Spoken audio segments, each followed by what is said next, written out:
Basel, Zurich, Bern, Lausanne and Geneva. Let's try to visit every major city in Switzerland in one day. The plan is to begin in Basel in the northwest. Then we'll head for Zurich, the largest city. The capital city Bern is next. In the afternoon, we'll head for Lausanne and finish off the evening in Geneva. These are the 5 largest cities in Switzerland. The goal is to check out the major attractions in each of them today on Markus Travels. Good morning from Basel, the 3rd largest city in Switzerland. I'm standing here on the Mittlere Brücke, the middle bridge. On this side, on my left, we have the Roche Towers. Directly in front of me is the Basel Münster, the cathedral. You can cross the Rhine River either with these 4 bridges that we have here in the downtown area or on one of the reaction boats. They don't use any engine power, instead they steer the flow from the river in order to cross the river. It is 8:15 on this Saturday morning. My train to Zurich is going to depart at 9 o'clock. So let's go check out the main market square and then make our way to the train station. Basel is known as a very international city with a significant pharmaceutical industry that attracts talent from all over the world. There's also a renowned university, the University of Basel, that is one of the oldest universities in the world. Welcome to Marktplatz, or the main market square. The big, beautiful red building behind me is the Basel Town Hall.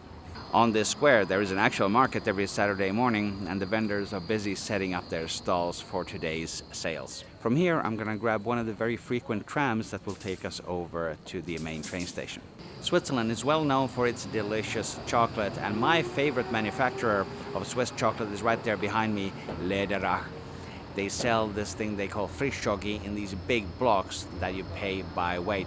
The store is not open yet. It's too early on this Saturday morning, but the store at the train station is going to be open. Basel has 2 major railway stations. The one behind me is Basel SBB, that houses most of the connections into Switzerland and France. The other station is on the other side of town, that's Basel Badische Bahnhof, and that handles most of the connections into Germany. There are certainly trains to Germany operated by Deutsche Bahn departing from here at Basel SBB as well. And we're actually going to take one of those German trains over to Zurich. The Basel SBB train station is certainly not the most impressive railway station that you've seen, but it has everything you need. There's plenty of shops, places to get something to eat, there's bathrooms and luggage storage, and right behind me there is a manned ticket office. However, most people are going to end up buying their tickets with those ticket machines there behind me, or even better, on the SBB app. Another great asset of the Basel SBB train station is that there are multiple grocery stores that are open on Sundays. Typically in Switzerland, stores are not open on Sundays, but if you do need to get something, you can definitely get it here, even until late on Sundays at the train station. Our Deutsche Bahn Intercity Express over to Zurich has arrived. It will depart here on platform number 4. The first class compartment today is in the rear-facing section of the train. Let's board and make ourselves comfortable. Welcome aboard the ICE train that's going to take us over to Zurich. They just announced that exceptionally this is not going all the way to Chur as was indicated on the signs, but only to Zurich main station.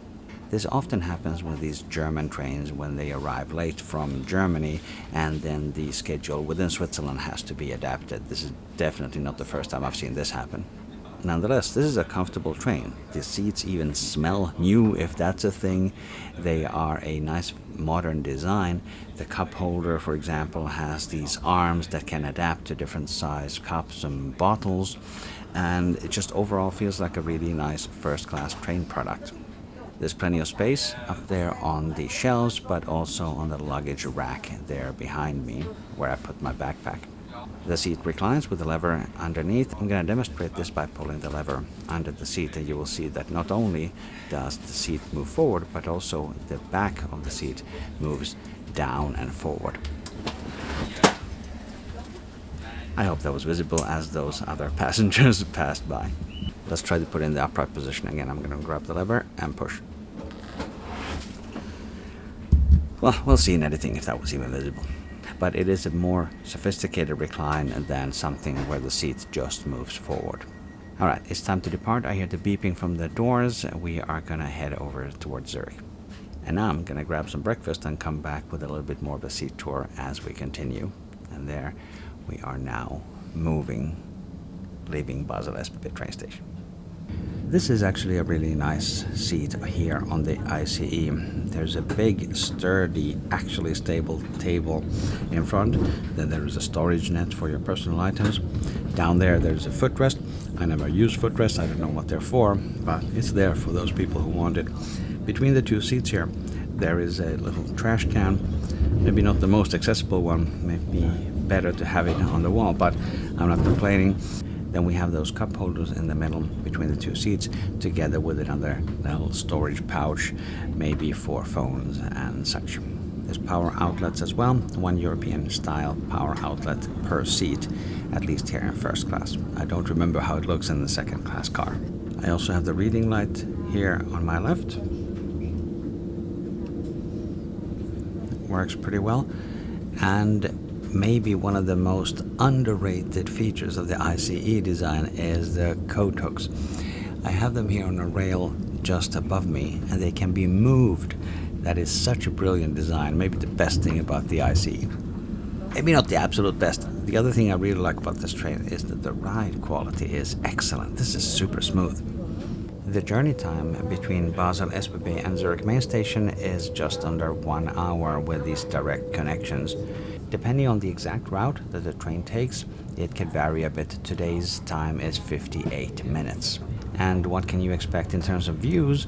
Well, not a whole lot. There are certainly some beautiful green hills in this area. It goes by a couple of rivers, but the best views will come later on in the journey once we are closer to the Alps. Nobody rides Basel to Zurich for the views, let's just say it like that. One thing that we have on board this ICE train is a Wi-Fi connection, and for that we can thank the Germans, because the Swiss trains generally do not have Wi-Fi on board. They have it on a very small number of international and long-distance trains, but you cannot expect that on Swiss trains. On these German ICE trains, however, it comes standard, and it's free and available for all passengers. I keep switching between the single seat, which is on the left side of the train, and the two abreast seating on the right side of the train, depending on the exposure situation. I don't want to be in direct sunlight when recording these clips. Another thing to note is that the first class car is almost completely empty. Nobody travels in first class on a Saturday morning. In a few minutes we will be arriving at Zurich main station, and it looks like we are perfectly on time today. The arrival into Zurich is one of the only real kind of urban metropolitan experiences, because you pass by these newly built skyscraper-like office buildings. It has that big city feel that you can't really get in any other city in Switzerland. Welcome to Zurich main station, probably the best train station in all of Switzerland. Not only because it is the biggest city and it has the most connections, but also because there's a whole shopping mall under my feet. You go down 1 or 2 levels and there's every kind of shop that you would ever want. Also open on Sundays, exceptionally for Switzerland. One of the main sites of Zurich is actually right next to the train station on my left. That's the Landesmuseum, the Swiss National Museum. Let's have a quick look at that, and then we're going to head out to Bahnhofstrasse, which is the main shopping street, also very close to the main train station. The tracks here at Zurich main station are split between different levels. Behind me you'll see the kind of terminal tracks that all end here. They can't pass through because the track just ends here, but underneath there's also these tracks that pass through on tracks number 31, 32, for example, 41, 42. That is a newer part of the station that has now finally allowed through traffic so that Zurich is not just a terminus station. And there we have it right behind me, the Swiss National Museum, Landesmuseum Zurich. I'm actually still in the train station. I'm literally standing under the train station roof. It is just steps away from where I was recording the previous clip. The main hall of the Zurich main station building maybe doesn't look like much, mostly because the interesting services are downstairs in that shopping mall area that I mentioned. They do find a lot of creative uses for this big space. Today, for example, there's an art exhibition happening. Let's have a quick look at that. But I've also seen things like Christmas markets and other promotional activities happening here. It's a really good idea. There's a really big throughput. There's people coming through all the time. So if you want to get some exposure to your products, this, I think, is a good space to do it. I feel like for as long as I've lived in Switzerland, Zurich main station has always been under some kind of construction or renovation, and today is no exception. I'm now at the south entrance of the Zurich main station, and Bahnhofstrasse is right there in front of me. Let's have a stroll down the fancy boutique street. One very nice aspect of many Swiss cities is that there are drinking fountains all over the place. For example, I have one right here behind me. So right there, and you can drink the water from there. It's fresh, it's clean, and it's free. Do you know what? Let's not walk down Bahnhofstrasse. It has exactly the same luxury brands that you would find in any major city, and that Globus department store there behind me has exactly the same brands there as well. Let's go do something more unique at Zurich. Let's go down to the lake. Specifically, we're gonna head down to the Opera House. It's about a 20-minute walk from here, but you can also take a tram and go part of the way, so let's check that out instead. This is Paradeplatz, home of the largest Swiss banks.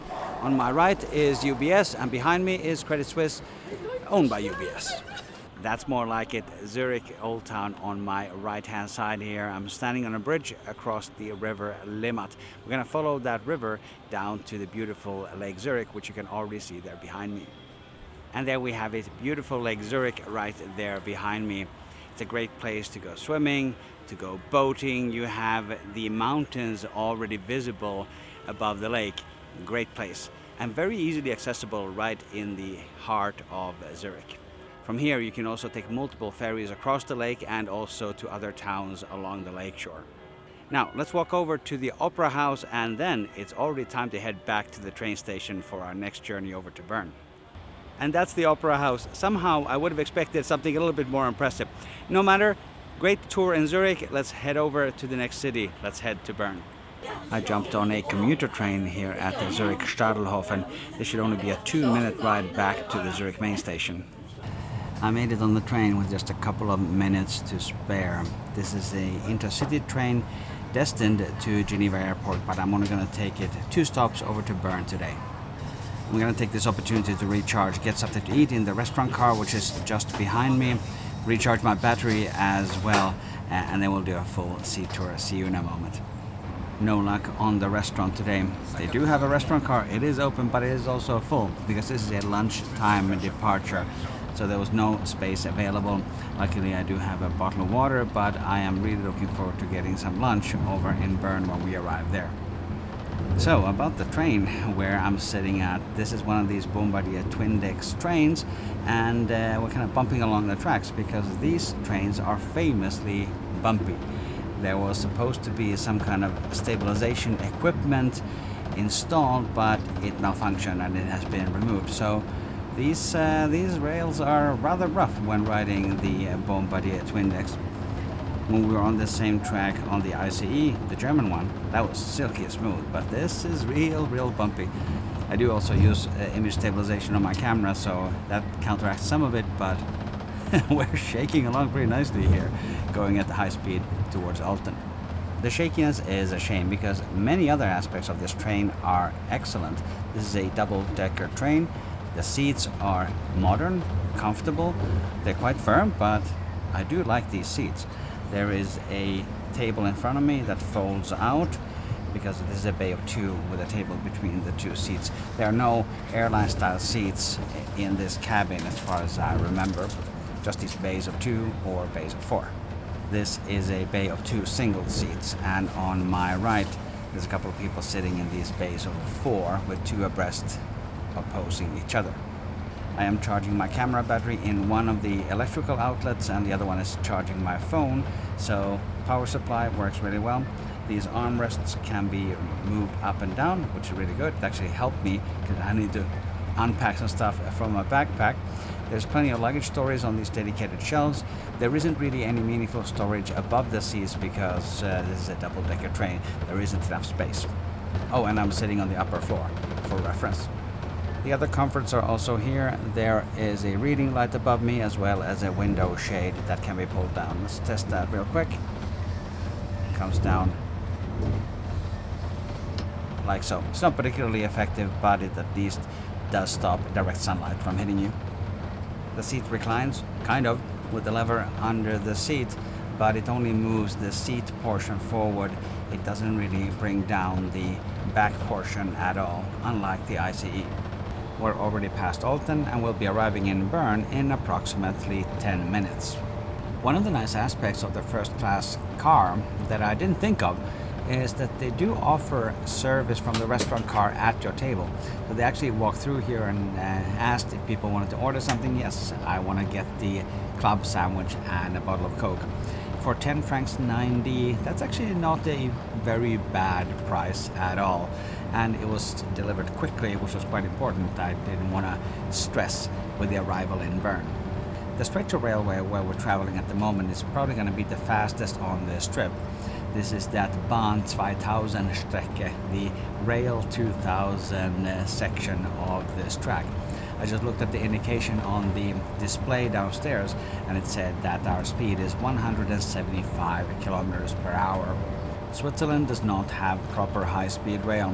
Many of the vehicles that we have here are rated to travel at 200 kilometers an hour, 250 kilometers an hour, but it's actually quite rare to ever see that. But around here, on this newly built, newly refurbished piece of rail, we're approaching those speeds at least. Also remember that Switzerland is a fairly small country. All of the travel times between the cities on this journey are around 1 hour. So even if you were able to increase the speed to 350 kilometers an hour or something like that, you still would not shave a lot of minutes off of the strip. It's a small country. It's not like Germany or France next door, where they do benefit from those higher speeds. As we are arriving in Bern, the Swiss capital, I'm looking forward to checking out the animal that city is famous for. If you know which animal that is, let me know in the comments. Welcome to Bern station. Definitely not one of the most charming railway stations in Switzerland. It's loud, it's dark, it's completely indoors, and it's super busy. Not so charming, but the city itself is actually real nice. So let's go outside and check it out. Welcome to Markus Travels on YouTube. What's your name, madam? Mariode. Mariode, nice to meet you. Nice to meet you. What are you doing on this trip today? I'm getting married. Very good. Where are you headed? To Basel. To Basel, that's where I live. Yeah. Oh, really? Basel? Well, that was interesting. A lady caught up with me here at the Bern station. She apparently is getting married. So her friends have given her a challenge to be in my video. So I did a little interview with her on the tracks just above the stairs here. Let's see if the audio is okay. It's really noisy in there, but hey, good challenge and I'm happy to assist. I hope they subscribe to Markus Travels. And Marod, if you see this, good luck. Mariode? Something like that. I'm happy that you could contribute. Welcome to the main hall of the Bern train station. Once you get away from the tracks, it's actually not so bad. This is a nice airy space. There's all kinds of places to get food and drinks and regular shops around here as well. Very convenient from that perspective. Now I'm going to take the stairs up, go out to the main square, and then we're going to have a nice walk over to the Parliament building to begin this tour of Bern, Switzerland. In Basel, the town drunks are always chilling out at the railway station. I'm happy to see that they have the same tradition here in Bern. Welcome to the Swiss Parliament building, home of one of the most vibrant democracies in the world. There's also an incredibly bright and warm sun. This is far too much for me, so let's go somewhere else to find some shade. The view from the park next to the Parliament building is really nice. We have beautiful mountains in every direction. There's a river down there as well. Bern is one of those Swiss cities that is built on multiple levels. You can see it around here because the area down below is much lower. There's the kind of viaducts all over the place. Plus, there's a diagonal railway that goes down the hill as well. Here at the Bundesplatz, the Federal Square, they are getting ready for an event tonight. That is the symphony orchestra that's going to be playing on that stage right there behind me. I found some shade. I think Bern is an underappreciated city in Switzerland. The Old Town is a UNESCO World Heritage Site. It's really easy to get around here either by walking because it's fairly compact or by public transportation. You've seen the trams running around everywhere. Really well connected, really well organized. Bern is good. Here's one thing that I really like about Bern, and that is the way they've organized their shopping street. This is Marktgasse, one of the main shopping streets, and you can walk on the street over there where the tram is running if you want, but You also have these covered arcades. If I tilt over the camera, you can see that this whole street is basically covered by this roof. So in case of bad weather, you just walk here and you have access to all the shops that are along the street. Great design. Some of the stores are also located underground on both sides of the street. One of the highlights of the Bern Old Town is the Zytglogge, that clock tower that you see there behind me. One of the challenges of it, though, is how are you supposed to take video or photos of it without being run over by the buses, the trams, and the bikes and the strollers. That is a challenge. I survived this time, and if this video gets published, I think I made it.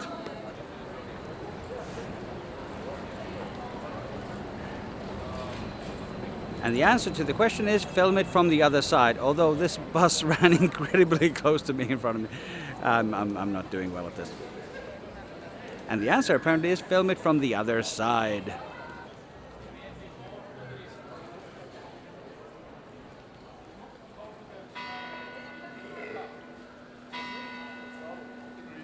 Please hit the like button if you're getting value from the video. Thank you for doing that.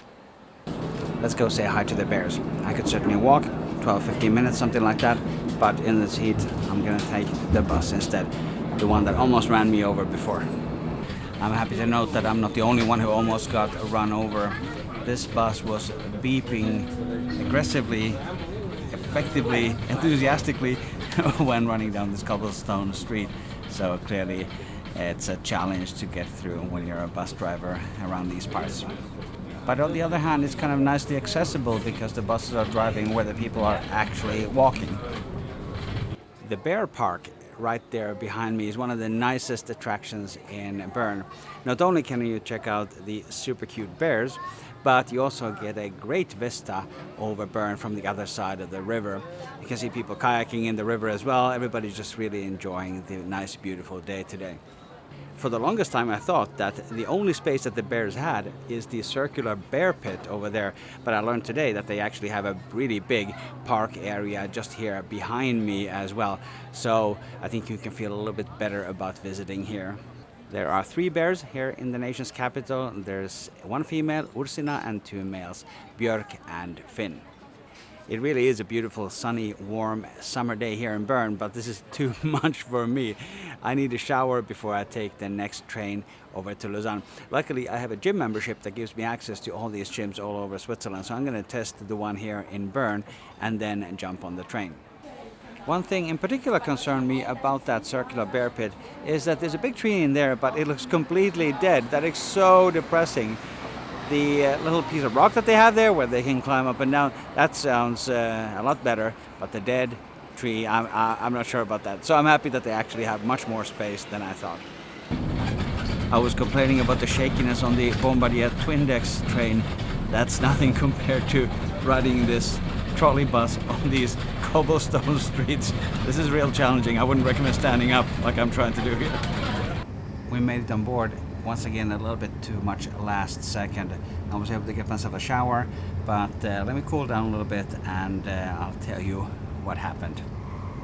Welcome aboard the Interregio train that's going to take us from Bern over to Lausanne. This trip is going to take just over 1 hour. Now, reasonable observers might think that this is exactly the same type of train as we had from Zurich to Bern, which was an intercity train. The Interregio is a lower level of service than the intercity. Intercity usually stops in fewer places. The Interregio train stops in a few more cities. Additionally, on this train there is no restaurant service, and I think that is part of the Interregio type of train. Now, internally, this train looks exactly like the Bombardier Twindexx train that we rode a moment ago, but this is actually not the same type of train. The train that I'm on right now, it has a locomotive in the front there behind me pulling the train, whereas the intercity train from Zurich, it was an electric multiple unit configuration instead, which means there's no locomotive. I wanted to include this version of the train also on the trip with the hope that it would be a little less shaky than the Bombardier Twindexx EMU, but I don't think that's the case. This is a beautiful straight track. We're traveling, leaving Bern, heading towards Lausanne. and we're bumping along pretty badly. So I think it has the same stability issues than the EMU. In this particular clip, I do have image stabilization on the camera enabled, but I'm not hand holding it like I have it in the other clips. Here I placed it on a mini tripod on the table.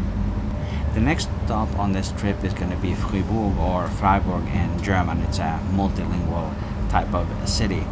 As we're making our way there, we see some beautiful fields on both sides, so let's have a quick look at the views. In terms of the seat design and the facilities and the equipment, it's exactly the same as on the last train.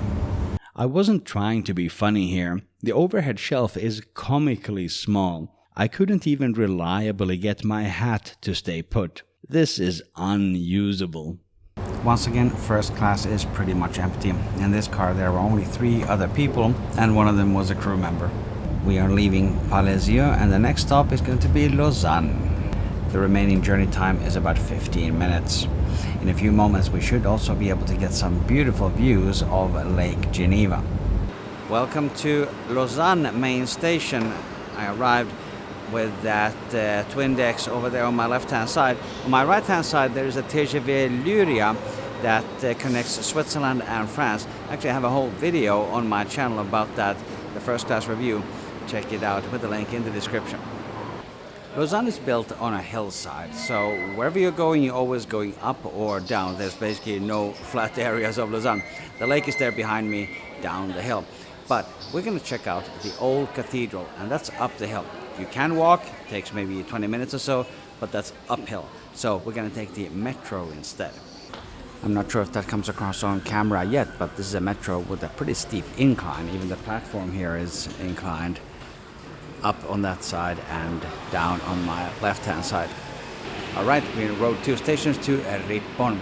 I noticed that both of the station announcements had different audio cues. This had the sound of horses, the other one, I don't remember what it had, but we'll see on the recording. That's a pretty nice way of branding your stations. I also note that this station is level, the previous one as well. It was only the one at the central station which was heavily inclined. Turns out I didn't actually record clips at the other stations, but here is the sound of those horses.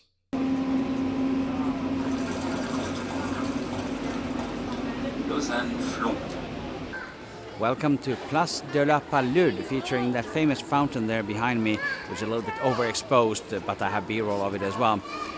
On this side in front of me there's a huge Swiss flag that forms like a weird kind of canopy over one of the terraces there. I'm not sure what that is about. Looks a bit tacky to me. Other than that, this neighborhood looks really nice and authentic. There isn't a bunch of souvenir shops here and not too many tourists either. I think this is a place where people actually like to hang out. That is my qualified guess after 2.5 minutes of spending time here. One thing I'm definitely going to use that fountain for is to fill up my water bottle.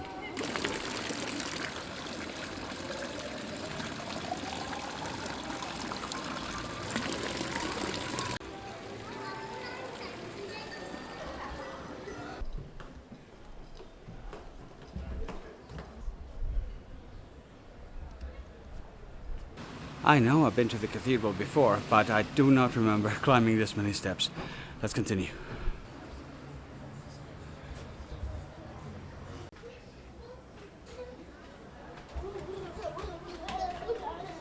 The climb is over, and the cathedral is still under renovation like it was the last time I visited years and years ago.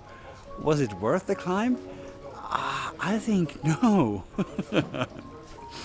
It's a beautiful cathedral, but not with all this scaffolding around. You do get a nice view over the city from this little balcony terrace area where I'm standing right now, but nope, not worth it. The next site here in Lausanne that I wanted to visit is the Olympic Museum down by the lake. But given the temperature, given how exhausted I already feel, I think I'm going to skip it because we're going to be able to see the same lake in Geneva as well. So let's head back to the train station and hop over to Geneva. If there's one piece of advice for visiting Lausanne is bring good walking shoes, and if you are visiting in the summer, bring water as well. And also plan some extra time. Going up and down these hills takes longer than you might expect, especially if you take a couple of wrong turns, which I did plenty of on this trip. But it is a beautiful city, and you can already see it arriving on the train when you see those amazing vineyards fronting the lake. Really, really beautiful. If you've gotten massive value from the video, you can make a small donation with this super thanks button just below the video. Thank you very much in advance for supporting this channel, Markus Travels. Welcome to the Café Spettacolo at Lausanne train station. I'm going to take a later train than I originally planned, because I'm going to live the stress-free lifestyle, relax on this nice hot summer day with a delicious espresso macchiato. The train to Geneva is going to depart in approximately 15 minutes, so I'm going to grab myself a little break. Maybe you noticed that I changed t-shirts after the shower at the gym. That is to avoid comments like these. I also noticed that there is a gym in the same chain where I have the subscription just across the street. I'm so tempted to go and have a third shower of today. But no, we're going to keep the show on track, and we're going to take the fast connection over to Geneva. I got so relaxed there that I missed that 1813 train that I was planning to take. Luckily, there's another one at 1819 instead. That's just 6 minutes later. I do love the Swiss train system. And one thing I'm hoping for is that it's going to be another type of train, not another Twindexx, please. Because there sure are a lot of amazing trains in Switzerland. The one departing there behind me, for example, that is a single level long distance train. I think it's the tilting train even, the Zug. And here we have our answer. On my left, it's more of the same. This is only going to be 42 minutes to Geneva on this particular connection, whereas the other one would have been a few minutes shorter. And here we are in the same exact type of seat again, two opposing single seats here in first class. Decent seat, shaky train, that's the summary. There are so many train options. The train on my left, for example, that's a single level, older style train. It has those more couch-like, comfy armchair, old, classic, OG seats. They are not particularly modern, but they are quite comfortable. Very nice for a nap. I wish we had that. Nonetheless, now we are departing Lausanne and should be arriving in Geneva in just over 40 minutes. One thing that I have not commented on, because it almost goes without saying, is that all of the trains today have been exactly on time. If I had any hopes of one of my previous trains from Lausanne would wait a minute or two so that I could make it, no, that is not going to happen. This idea that trains are on time, depending on your cultural reference, it may be impressive or it may be completely normal. Let me know in the comments, what is your experience with the train punctuality where you live? We're currently stopped at the first station at Morges. Once I arrived at Geneva main station, I'm gonna do a super quick check-in into the hotel, which is right next to the train station, and then we're gonna explore some of the main sites of Geneva down by the lake. It's around 6:30 now, and sunset is around 8:30, so we are already losing some daylight. If you see that the video has a different look after my hotel check-in, it's because I've changed lenses to a wider aperture lens that can more easily handle low light situations. That lens does not have any image stabilization, so it's going to be a little bit of a different look, maybe even more cinematic, if you will. On this journey, we're going to pass by a little village called Roll. We're not going to stop there, but it has some traumatic memories for me. I was once offered a job there, a really, really good job, in a place that for many people would be heaven, because you have beautiful Lake Geneva, you have the Alps in the horizon, and then in the foreground you have vineyards. Some people would absolutely love that kind of scenery. But not me. For me, that was like my personal version of hell, being so far from any major cities. Lausanne and Geneva would both be about 30 minutes away on the train. I love performing stand-up comedy, and I can do that in Basel, in Zurich, in German and in English. But in Roll, what could I do? So I declined the job. But it's interesting to see what aspects of kind of quality of life people value. And for me, it's being in a major city. We left Nyon, and the next stop is going to be Geneva main station. We are riding along the beautiful Lake Geneva here. You can already see through the haze some of the alpine peaks over there. I think this is going to be a great evening in Geneva. Let's enjoy some of those amazing views. And the next time I see you, it's going to be after my hotel check-in. Welcome to the lakeside here at Geneva. The lake is right behind me, but immediately on my right is the famous flower clock. This district of Geneva has a lot of these big Swiss luxury brands, including watches. So I see Rolex over there, I see Hublot over there, and I see Montblanc with the pens and other stuff like that right across the street. So it would certainly make sense that there's a giant clock made out of flowers right there in the park. Let's take a few steps closer to the water and check out the Jet d'Eau. We made it to the lakefront. Behind me is the world famous Jet d'Eau, which is definitely a symbol of Geneva, maybe even of Switzerland, but it is the most basic fountain on the planet. All it does, it just sprays water straight up. It does nothing else. It's not like the Dubai fountain where there's a bunch of shows. No, this is just one jet of water straight into the air. I'm not saying it's a bad symbol, it's just a little basic. Here is, by the way, that cinematic look I was talking about. The background is super blurry. You can probably not even see the jet in the picture here, but that blurry background is supposed to be very cinematic. This whole lakefront / harbor area is certainly a little bit more touristy than many other places. There's like a guy making balloon animals. There's a tourist souvenir shop. It's a little bit touristy for my taste, I have to say. That was one thing I liked about Lausanne, is that it wasn't over touristy, maybe because nobody wanted to climb those hundreds of stairs to get up to the nice old town. It's now 8:15 p.m. and 12 hours after I started in Basel at the Mittlerer Brücke. If we're going to draw any conclusions about the question, can you see every major Swiss city in one day? The answer could be yes, if you're content with only seeing one or two of the highlights. All of these cities definitely merit. Yes. Nope. I completely forget what I was speaking of because 3 gentlemen came and talked to me and they wanted to be in the video. This is the second time it happens today. There's something with the French-speaking part of Switzerland. People seem to be a little bit more open and a little bit more social. Anyway, let's clip them in the video as well. I'm happy that they were able to share some secret tips for Geneva. And we're interviewing the local experts. What is the best tip to see in Geneva if you're visiting? For me, it's the basketball team, Geneva Lions. It's very good. You can come see the match. It's very good team. The other thing is that I stepped away to a part of the pavement here which isn't exactly well trodden. There's nobody walking around here because I wanted to be by myself a little bit. And people are still engaged. I love it. Hey, this is a nice aspect of Geneva. I'm not trying to be sarcastic, this is nice. They have these lights that illuminate the jet in the evening, and you can actually leverage those for a video production like I'm doing now. This is as far as I'm going with my camera, because the people behind me, I think they're getting sprayed with some of that mist from the jet dome. We are now the next day. I'm heading back from Geneva, first to Bern and then home to Basel. Let's draw some conclusions from this experiment or challenge.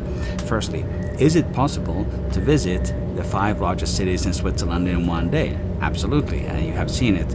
And you can do it thanks to this very reliable train system that we have. You saw, for example, that all of the trains were perfectly on time, and having that reliable system is really a key for any kind of challenge like this. There are other countries where this would work equally well, Japan, for example, and there's countries where this would be almost impossible. For example, Germany, just next door. There's also something to be said about the frequency of the trains. If you miss one of them, there's another one to the same destination just a few minutes later, as we saw with my choice from trains out of Lausanne. Another aspect that significantly contributed to this trip is the great train stations that we have here in Switzerland. They are a place to eat, a place to shop every day of the week. Particularly those stations that I know the best, Basel, Zurich and Bern, they have basically a complete shopping mall right there in the train station. And here, Zurich in particular stands out. That place is amazing. Then we have the various sites that we saw in the 5 cities. They're basically all walking distance from the train station or a short ride with a tram or a bus. So you can definitely visit all the central sites on an itinerary like this. Now, this can certainly be challenging, for example, due to the warm weather we had in Bern or the heavy incline that we had in Lausanne. but so long as you're ready for what to expect, you can do it. And then we come to the question, is this a good idea? Would I recommend this one-day itinerary? Well, if you want to experience a very efficient, well-run train system, and if that is your area of interest, then definitely go ahead and try something like this. But if your aim is to see these cities, then don't do this. This was just silly. I only ended up spending about 1 hour in each city, and that is not enough to actually get familiar with the city. But maybe this gives you some ideas for day trips. All of these 5 cities are easily reachable from each other. Let's say you're staying in Zurich for a week, for example. You can easily do a day trip to Bern or to Geneva just using the trains, and then you get a few hours to take in all the sights and then make it back to Zurich in the evening. But then again, this is not what most tourists would do. Most of them who come to Switzerland, they would want to see the mountains and the lakes, so they might want to go to a more touristy location like the Interlaken area with the Jungfraujoch or to Lucerne. But those two are very doable day trips from Zurich, for example. Another part of the conclusion is that shower that I did in Bern. That was a really good idea to cool down and calm down a little bit in the middle of the trip. I'm actually heading to Bern right now. I'm not going to go to the same gym, but I'm going to go to a different one that has a very nice spa. That's going to be a nice, relaxing end to this trip before I make it back to Basel. Click or tap the screen right here for more train videos from Switzerland. Thank you for watching Markus Travels today, and I will see you in the next video. If you want more high-quality travel content like this, please hit that big subscribe button.